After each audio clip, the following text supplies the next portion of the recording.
I had no questions. I'm Michael Worthington, a resident of Fenwick Road, right down the street here. As I told the lady when I came in, I had no questions until I heard what you said. So now I have 4.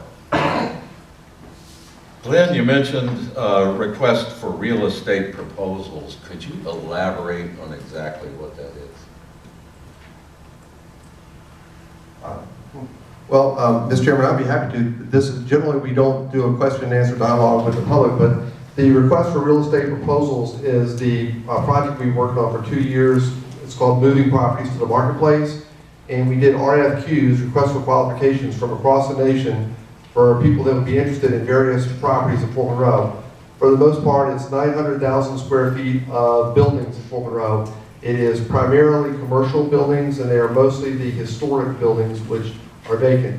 There are some, the apartments are included in them, but none of the single-family residential homes are included in there.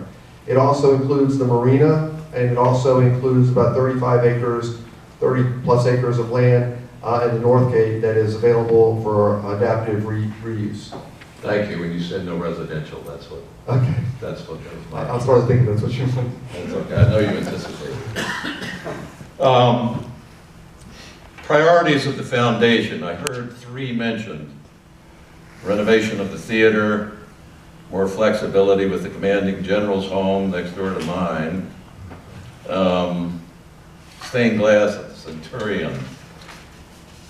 Any consideration of upgrading rental housing, removal of lead paint, painting, structural repairs? Is that included in any activity this group is engaged in?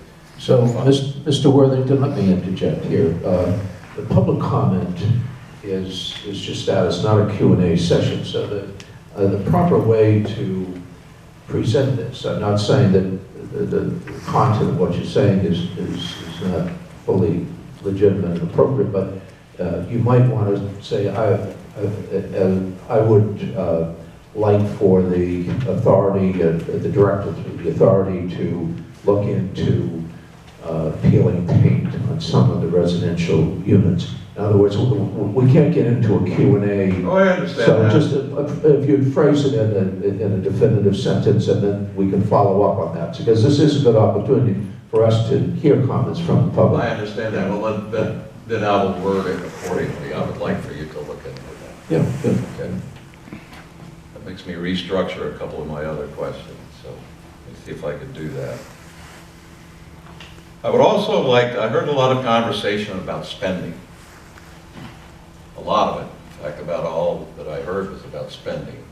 I heard very little about sustainability and revenue generation. I would like to have the group address that at some point as well.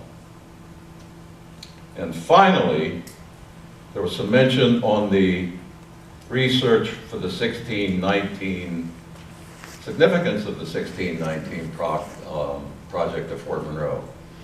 I would also request that other components of Fort Monroe's history, other than 1619, with no intimation of any adverse feelings on my part for that project, but the historical significance of the fort is bigger than that.